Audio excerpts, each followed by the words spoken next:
Bold behavior doesn't mean reckless behavior. People can be overconfident, or their sense of self-efficacy gets ahead of them. In some instances, it can turn into arrogance, it can turn into recklessness. So there's a fine line here. What is bold?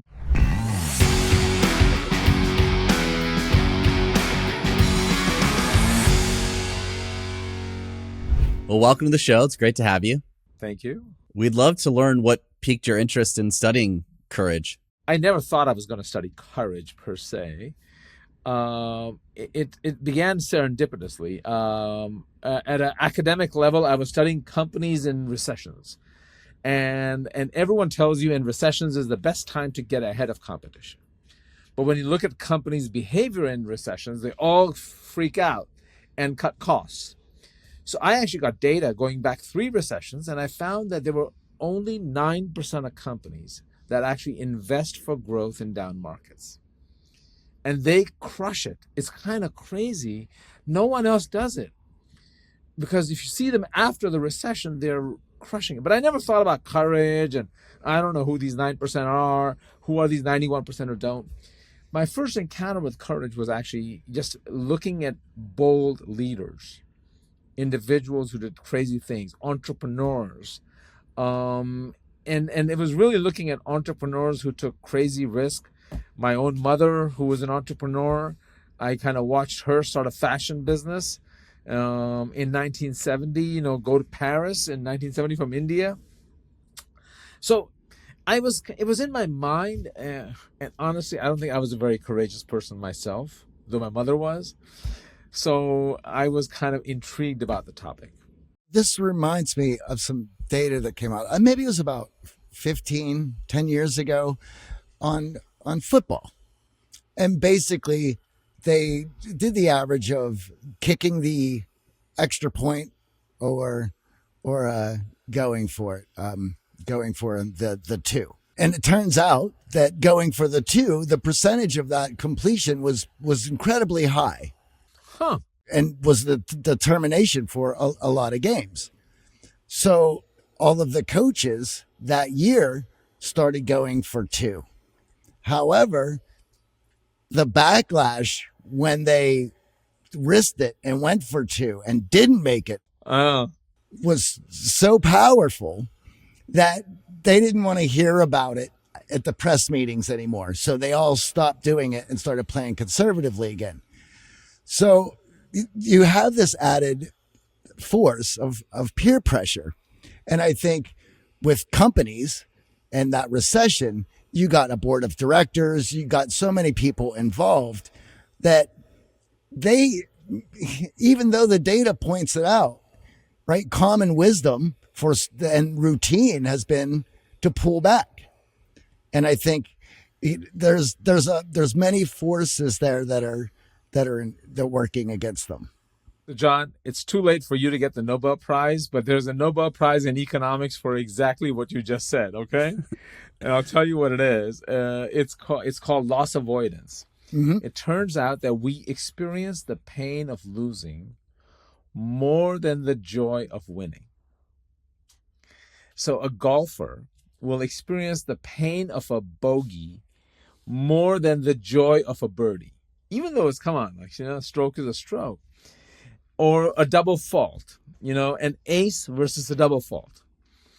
And it's really interesting. Even though the data is compelling, they still won't do it. But, it goes back to something else. I read a fascinating historian's book, and he had a chapter called The Good Coward. And I was drawn. I said, I got to go to that chapter. Forget the book. I'm going to read that chapter. And I think the point he made is that human beings, we are evolved to be cowards. It's never fight or flight, right? It's freeze or flight, occasionally fight. Our ancestors are the ones who ran away from danger, right? The ones who ran to danger didn't have kids. So here we are. And I think what ends up happening, though, is most of us get drawn to safety. We're almost addicted to safety and comfort and not wanting to try. Now, to understand that, you've got to understand uncertainty. There's risk and there's uncertainty. Risk, some people can take it, some can't even take risk. But risk is, I kind of know 10% chance of this. Like you said, there's a 30% chance of this is going to 50% chance or 20% chance. Okay, should we do it? Should we not do it? Uncertainty is unknown. I don't know. Do you know what the tariffs are going to be in 1 month or 3 months? Do you know what's going to happen in the Ukraine war? Do we know? We don't know. And I think, or early days of COVID. So when the human brain encounters uncertainty, it packs up. That's where the primitive fear response that is hardwired in the amygdala, in the primitive brain, kicks in and like, dude, get the hell out of there. Run for. So I think, and I think that's what I discovered. Courage was people who somehow, even in the face of uncertainty, are able to resource themselves to do something.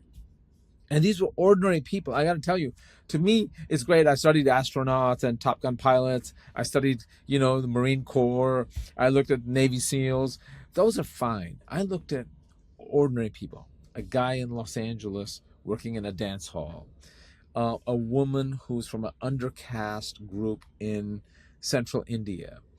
A lawyer in Kiev 3 years ago who decided he was going to volunteer to be behind enemy lines commando. That was, to me, interesting. That an emergency room doctor in New Orleans during COVID. So, these are people who didn't sign up for crazy stuff.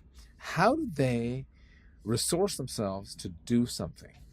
That, to me, is the real question to be asking ourselves.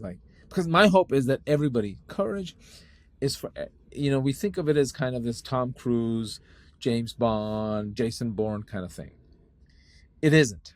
Our audience is very analytical, and I think the fear equation that you outline in the book is super helpful for putting all these concepts into action. So what is the fear equation? Is basically that if you want to understand courage, you got to understand courage is action in the face of fear. It's not absence of fear. People confuse it thinking, it's fearless behavior. That's what these Hollywood movies portray. So it's action in the face of fear. Then the question, the second point is, where does fear come from? Fear originates in uncertainty, right? Unknown. Now, then the question becomes, okay, but people still, some of them take action in the face of fear. This action of courage. Who are they and how do they do it? And then, because the book is based on social science research, then the question is, what do we know from social science of how people resource themselves to take action in the face of fear? And I think that's why I lay out the different pathways by which ordinary people can learn to resource themselves to take action. But you're right. The fear equation is the kind of the heart of the story, which you zeroed in on, around which you can then say, okay, what do I do? And how do I do it?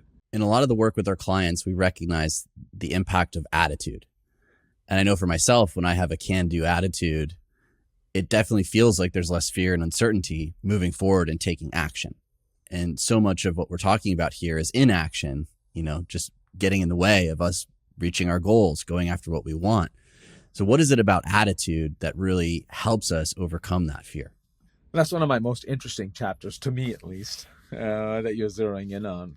There's this professor at Stanford, very famous guy, Albert Bandura. And Bandura decided he was going to hire students for an experiment. And he asked kids who, on their own volition, would say, I'm terrified of snakes. The technical term for them is ophidiophobes. So he had 25 odd ophidiophobes sign up. These are people who can't even be in a room with a snake. They can't even see a snake.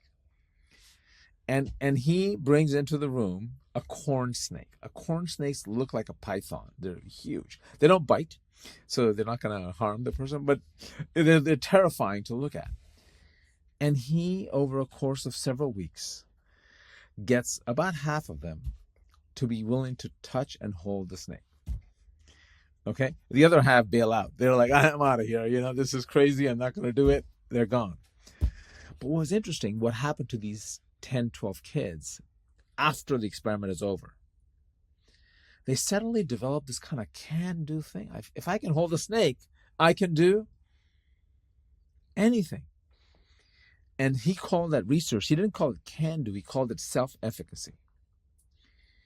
And I discovered, like, there's research that was done after World War II on bomb disposal squads and paratroopers in World War II in the British Army.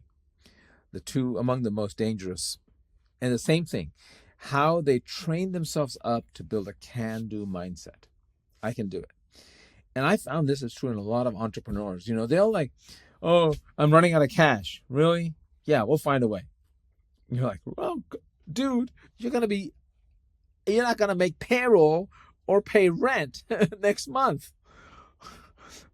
I got it. We'll find some way to do this thing. So this kind of it's a self-efficacy that I will find a way to do it. A great example was Captain Sullenberger, who landed that plane, U.S. Airways 1549 in the Hudson River. He was a 40-year veteran pilot. He had been flying for a long time, but none of these guys trained for landing a plane on the water in January, freezing cold, right? And when Katie Couric interviewed him, she said, did you know what you had to do? He said, yeah, I knew I had to land the plane level, and I had to do this, and I had to do that, and I had to do this, and the nose slightly up and above the minimum flying speed, but not too fast. And she said, but there was a lot of things. And then he looks at her and says, I knew I could do it. I knew I could do it. That is, so where you get that from is the question I explore in that chapter. How do you cultivate a can-do mindset? So you're right, attitude is very important. What can we practically do? Because obviously we look up to those people who have that mindset. We've been around those leaders who take charge in those moments where we're all feeling that fear. We're going to run out of cash. We're going to lose our job. What's going on? What can we practically do to strengthen that self-efficacy muscle? I actually, in the chapter, talk about how do you train yourself. It goes beyond the domain training you do. It goes beyond the domain training you do to building this meta skill that no matter what goes wrong, we'll find a way to improvise and adjust around it. In music, they find, like, if you look at music and art, great blues music or jazz music players, they master the scales first. And then they're liberated to kind of go around and do whatever the hell they want to do, right? And it's like you have to understand the domain so well that you are able to work around any curveballs that might come your way. And so how do you cultivate that kind of self-efficacy? The other one I should tell you, so the one is just domain knowledge. The other one I found is interesting is other people's belief in you. When others believe you can do it, we live up to other people's expectations. I've had great mentors. I didn't think I could finish my PhD dissertation. I was like, this is too hard. I don't know what I'm doing. This is not going to work out for me. I'm going to give up. But then when you have others who say, I know you can do it, that boosts up our self-confidence too, There's one thing that I can't help but think about.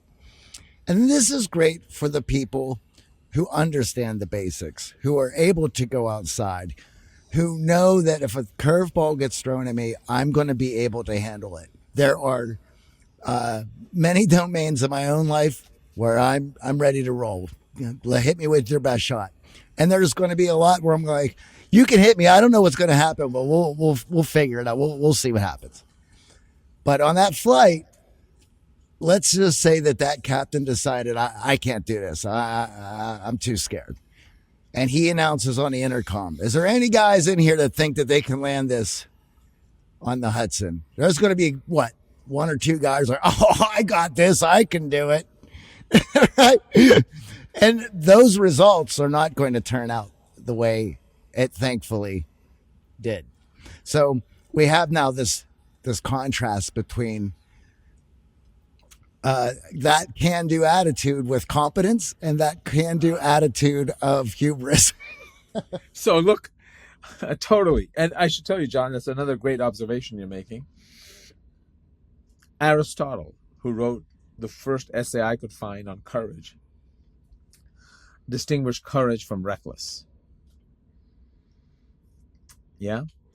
So, and the idea is that, bold behavior doesn't mean reckless behavior. And I think you're right. And sometimes you can look at it as saying people can be overconfident, or their sense of self-efficacy gets ahead of them. So you're absolutely right that, in some instances, it can turn into arrogance, it can turn into recklessness. So there's a fine line here. Like, what is bold? Bold is kind of reasoned, measured, but it also means that if the unknown comes at me, let me give you an example of this. Okay, I like to talk through a story. So one of the cases I researched was a plant in Japan called the Fukushima Daini plant. Everyone knows about Fukushima, where the meltdown happened, which is going to take 25 years to clean up. That was the Daiichi plant. 8 miles away was the Daini complex. Each of them has 8 nuclear reactors, okay? Both of them had 20-foot high boundary walls because that was the highest. Water had never come near 20 feet. The tsunami brought 55 feet of water, submerged both complexes.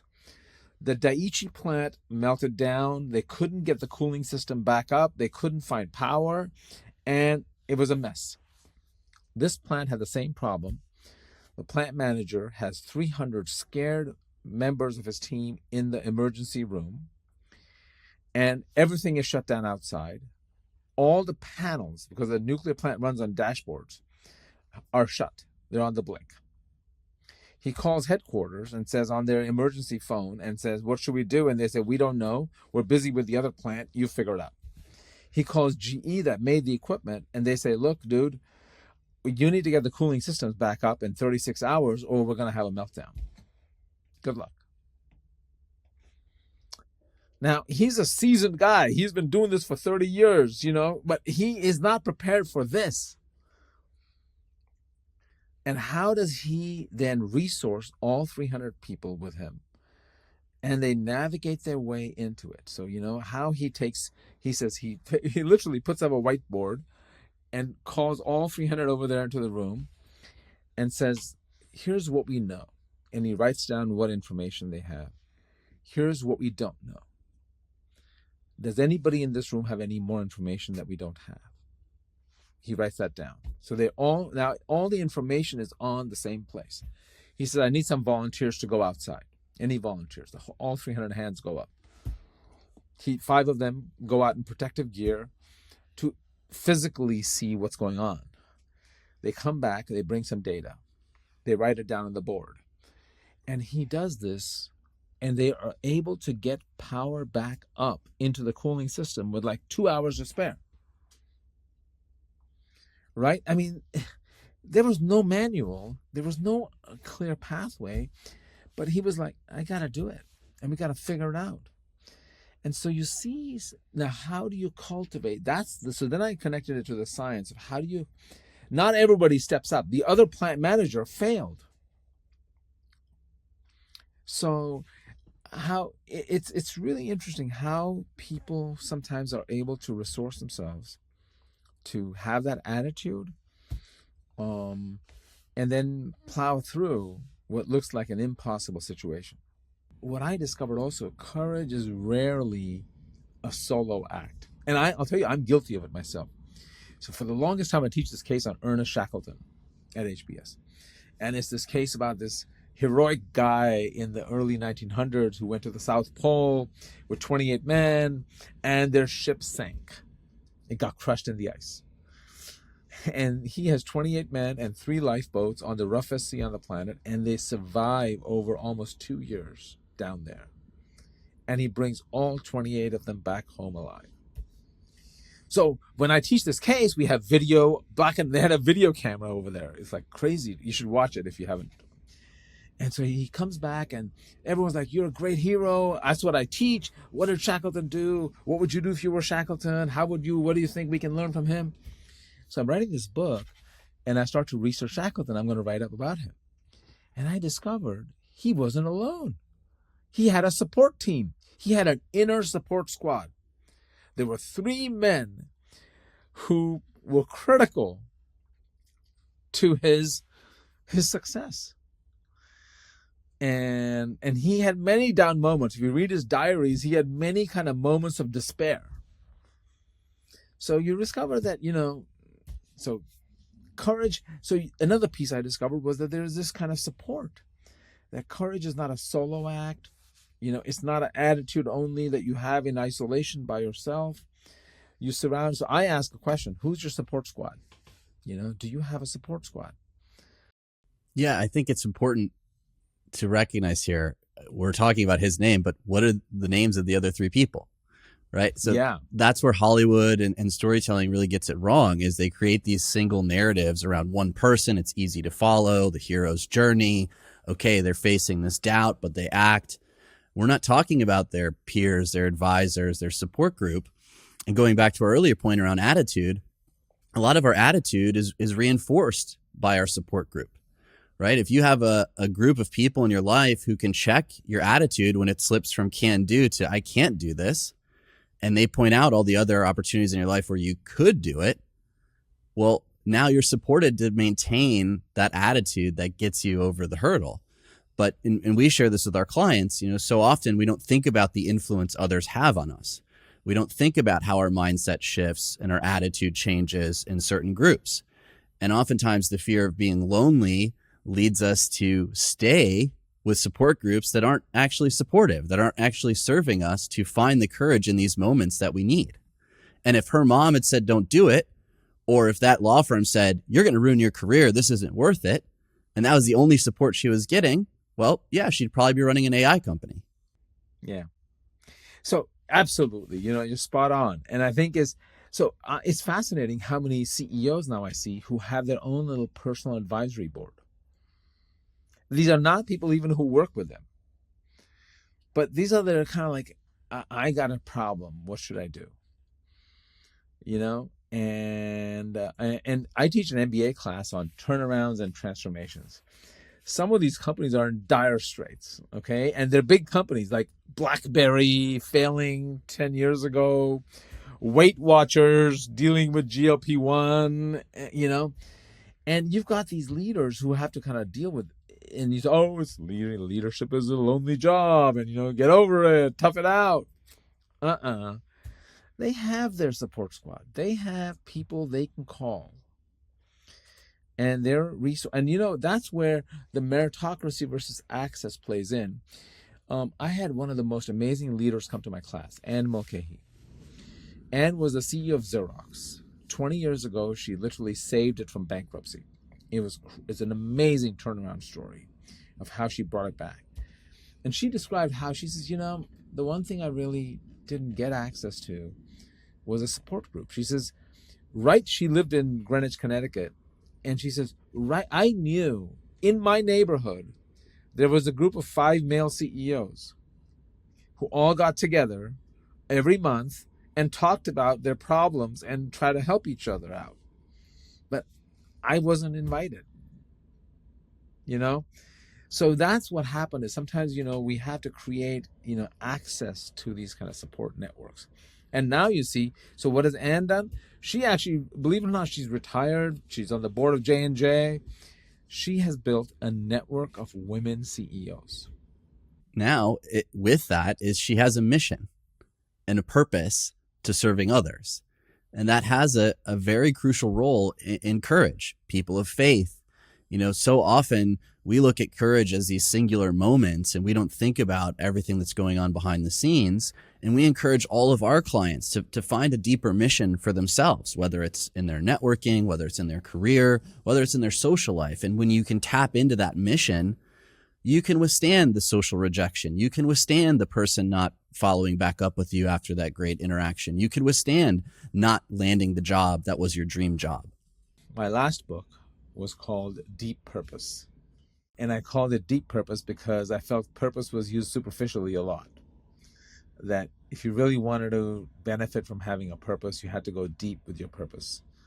And one of the questions I'm getting asked now is like, Ranjay, how do this purpose and courage, are they connected? And how do these ideas, and you nailed it spot on. I hadn't thought of it. Honestly, only after I finished the book and somebody asked me did I think about the connection. But you're right, when you have in your mind a mission that is grounded in some personal belief, a deep moral imperative, you will do extraordinary things. You will walk through walls. There's research on regret. Dan Pink's research on regret. You know what people regret the most in life when they look back? They regret inaction more than action. Right. Let's talk about this opportunity because John makes a great point. We all had that mass uncertainty with the pandemic. Mm-hmm. Even my wife and I still to this day talk about it, how that uncertainty just really shook us to our core. But we had friends who in that moment took crucial action in their life. They invested in energy stocks and now they're buying a vacation home. They started a business around the exact emergency supplies that were needed. When everyone else was frozen and wondering what's going to happen here, they recognized in all of that uncertainty and made sense of it to make not big actions, but small actions that move them towards turning that uncertainty into a win in their life. I know science calls it sense making, and we've talked about it on the podcast, but in those moments of extreme uncertainty, it feels so hard to muster that ability to see through it for those tiny key actions. What's going on there, and how can we become sense makers in uncertainty? You've done your homework there. Sense making is a great body of research by Carl Weick. I think the first thing I have learned, I'll speak for myself now. The first thing we have to get comfortable with is there's no shame in feeling fear. I find that my first defensive routine was denying that I'm scared. Maybe there was this kind of macho thing that I had been taught as a kid. Somehow I absorbed it, that I was ashamed of myself when I would get scared. They're like, oh, what do you mean you get scared? Go into the basement. There are no ghosts down there, And I'm like, so I think it's first starting is acknowledging that there is fear. Now you start to say, how am I going to dampen that fear? What do I need to do to dampen that fear and resource myself to take action in the face of fear? Right? I can remind myself of my mission. Why am I here? Right? I can remind myself that I have resources around me to support me if ever there was a problem. I can remind myself that I have a can-do mindset, and no matter what comes, I'm domain skilled. What John was calling me, I've got the tools and resources to do what I need to do, right? And I can remind myself that I'm going to tippy-toe my way into it. I'm not going all in. This is not like betting the house on a bet. You're saying, I'm going to take my step. I'm going to take one step at a time. And every step I take, I'm going to gather more data. The key insight of sense making I really learned a lot from was you have to act your way into knowing. You don't know you don't have all the data. But you can't wait till you have all the data. You take action, and in the taking of action, you learn. And then you're acting your way into knowing. And I think that was the key. So I think we have to kind of work on ourselves to recognize that there is fear, that fear is going to paralyze me if I don't deal with it. And I think my ideal here in this project was to democratize courage. Make courage a resource that is accessible to anybody, even if somebody who has never behaved with courage before. Because fear, it's kind of sad. One thing, there was some research on what are the most common emotions people experience at work in America. It's kind of sad. It's fear and anger. That's a sad statement about how we've organized work, okay? So that's a different conversation. But I think there's something we should be doing for ourselves, because fear paralyzes us. Fear creates a life of regret. fear makes us walk away from opportunities and things we wanted to do or could have done or should have done. And I ask this to when I give my lectures now, I was saying, how many of us have wanted to do something but just were too scared to do it? And every hand goes up, right? I'll give you another example. So I was scared of heights, just like, I don't know, scared of heights. I decided I was going to learn to fly an airplane. Okay, so fine. My first flight was nervous, but I had an instructor with me who'd been doing it for 20 years. Back to John's meritocracy point over here. I figured this dude knows what he's doing. I'm not going to die. He doesn't look suicidal to me. Last time I looked at him, he looked pretty normal. He's got enough to look forward to in life. So I'm on the plane with him. And then comes my first solo flight. Now, normally instructors like to delay that because their incentives are to keep you with them. They make money when they're flying with you on the plane. But Jerry, my instructor, was a good guy. And he was like, Ranjay, you're ready for it, dude. I'm like, no, I'm not ready. I was the other way. I'm like, Jerry, I'm not ready. I think I need a few more lessons with you. I think, maybe a few, 20 hours. Jerry's like, no, you'll never be ready. You are going solo.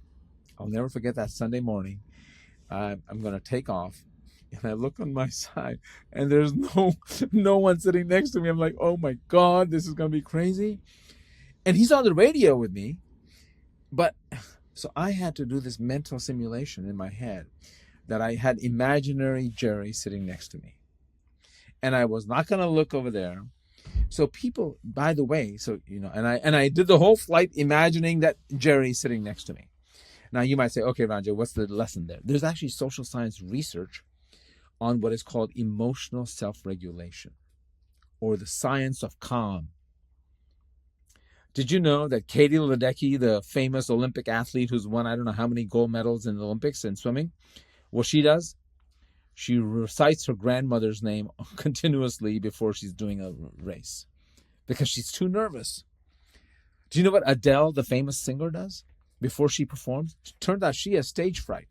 She takes out Celine Dion's photograph and looks at it and imagines what Celine Dion would do. And then she just keeps looking and thinking of Celine Dion.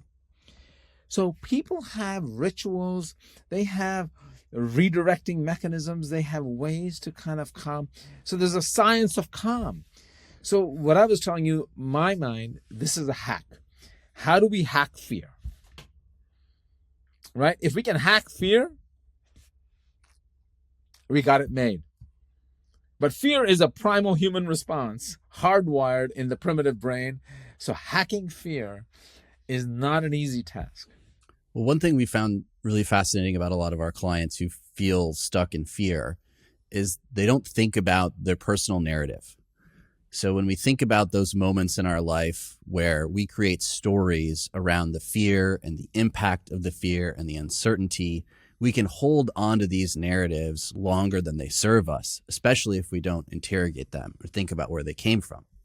And what's always surprising to me is when we think about these moments of courage, we think about this like magical moment of clarity and it's just happening and then we're celebrated. And I had a client once say to me in class, AJ, that was a really courageous decision, leaving cancer research to start a podcast, become an entrepreneur. How did you do it? How did you muster the courage? And I was like, it didn't feel courageous to me. I was just experimenting with a podcast and it turned into this. So we often put too much on what courage will look and feel like, and we're looking for these key moments, and we're not thinking about the story that we're telling about ourselves that will present itself in these moments that allow us to move forward. And we do a lot of work with our clients on their narrative, both to connect with other people so you can share more of yourself and have that ability with your personality shine through, but then also to look at your life and look at the story you're telling about yourself. Now, fast forward to today, I do look at that as courageous, and I use that as part of my narrative to try to learn new skills, to go after new ventures, to explore new things. But in the moment it was happening, when I was in graduate school, sitting there with the pipette, thinking about the podcast in the evening and starting a company, it didn't feel courageous to me. It didn't feel like a heroic act. It's funny, I got ahead of myself here because I didn't go, the very beginning of my book started with that. what's your story? And it dates back to research published in the 1800s by a German sociologist named Max Weber.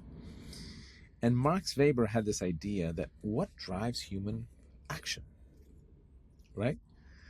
And he was challenging the economic model of action.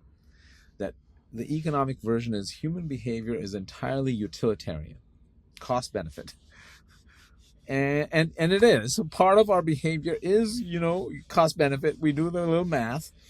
Believe it or not, there's even a book on courage which says, you want to be courageous, do the cost benefit. And if the benefit outweigh the cost, then do it. And that's courage. I'm like, really? So Max Weber says there's a second dimension of human behavior that he calls interpretive. He has a German word for it. That we look at the world through a lens of meaning, not just through a lens of cost benefit. Meaning taps into emotion. And that felt sensibility also is another pathway to action. That sometimes we do things not just because of the cost benefit, we do things because we feel compelled to do it.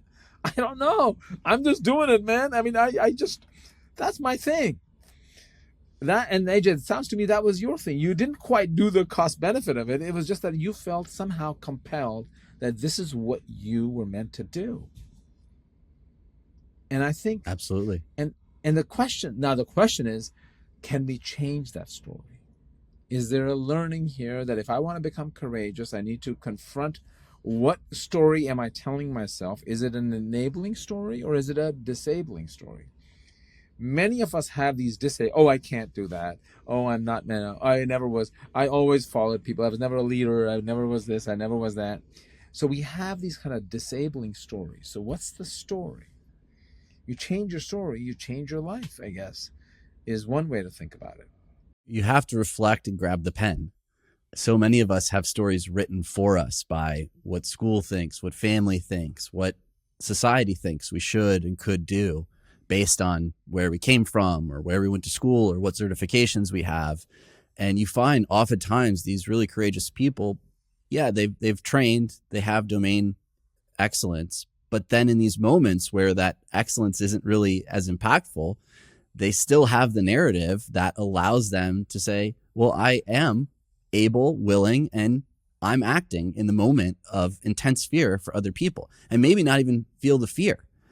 Some of these interviews of people who are super courageous, they're not even thinking about the fear in that moment. When they look back, they go, okay, yeah, I recognize it now. But when they're actually taking the action, that fear isn't as prevalent. And I think the narrative piece really stands out to me as like, hey, let's grab the pen and let's think about our story. And are there parts of our story that maybe from our past we need to revisit? Childhood memories, something that happened in school, something in our first job, that if we revisit and rewrite and expand on the narrative, we can find courage in these other moments where uncertainty has held us back. People have either a crucible moment or they do it over time, like Frances Haugen took a year, and they change their story. And you're spot on. Your own example is a great example that somewhere in your head you changed your story and narrative for yourself, and that gave you the courage to take action. And I think that would be the starting point for the journey. Everything else, the resourcing, finding moral support, finding other forms of support, all that can tack on. You got to start by the cake is the story. So you're absolutely right. Many of our audience members are looking to be more charismatic. And I think oftentimes when we think about charisma, it feels like a selfish act. Like, why do we want to be more charismatic? We want better relationships. We want to have an impact on people. We want to be memorable. We want to be known. But you write that charisma actually has a crucial role in courage. Again, charisma is one of those misunderstood ideas. We think of it as kind of extrovert, good-looking, kind of out there, in-your-face people. But I found some of the most charismatic people are actually not extroverts. So how do we attribute charisma to them? So charisma is an attribution by others. Oh, that person is very charismatic. So it's an attribution we make. So my understanding was, how can we cultivate charisma in ourselves? by understanding how others receive us, how others experience us. Actually, it's how others experience themselves in our presence. It's not even about how they experience us. It's about how we make them feel about themselves. And I found some of the most charismatic people make others feel really good about themselves. And in making others feel good about themselves, they look at you as saying, oh my God, this person is amazing. So how do we boost up charisma? And the chapter really in the book is because it's about how can we, the whole section, I should clarify, is about collective courage. How can you inspire courage in other people? And charismatic leaders are able to energize and inspire courage in other people. That, I think, was the unlock to me. Was now I had switched from individual level, which is the first 2/3 of the book, to kind of collective courage. That can you, in your team or in your organization, kind of crank up courage. And what I love about that is it's self-reinforcing too. So we've had numerous experiences with clients doing races, obstacle courses, marathons. And what's always interesting is in those moments, you might be feeling self-doubt, but in a group, when you're telling someone else, hey, you can do this, when they're feeling self-doubt, seeing them harness courage then allows you in that moment to find it as well. And everyone finishes the race, even if when you started the race, you thought you couldn't do it. And that's why I think it's so important to really look at this courage through the group lens, because so much of it is not only helping others, but helps ourselves too. To build off of John's earlier point about football, so I wrote a case on Nick Saban, the coach of Alabama, retired now, and another on Pete Carroll. I got really intrigued by sports and to see how these coaches, boost up courage in their teams. Back to purpose. I mean, Pete spends, even he's back now coaching again, he spends a lot of time talking about purpose with his players. That's his pathway into courage. In the case of Saban was all about the process. Focus on the practice and focus on the play. I don't care about the score. That was the biggest insight he had from very early in his career. The moment you're looking at the score, you're freaked out. Every play is an own play. And he was indifferent to winning or losing. That's another philosophical point, that how do you learn to detach from outcome and just focus on the process? Well, thank you so much for joining us. My pleasure. Where can our audience find out more about the book and your previous book? I have a website, ranjaygulati.com, and both are there. I also am on LinkedIn. There's a LinkedIn newsletter, which the first season was about purpose and the second season is about courage. So both places work, and I'm delighted to. This is a super interesting conversation. You guys really forced me to think. So thank you for that. Thank you. Well, we appreciate it. We enjoyed your book. Thank you.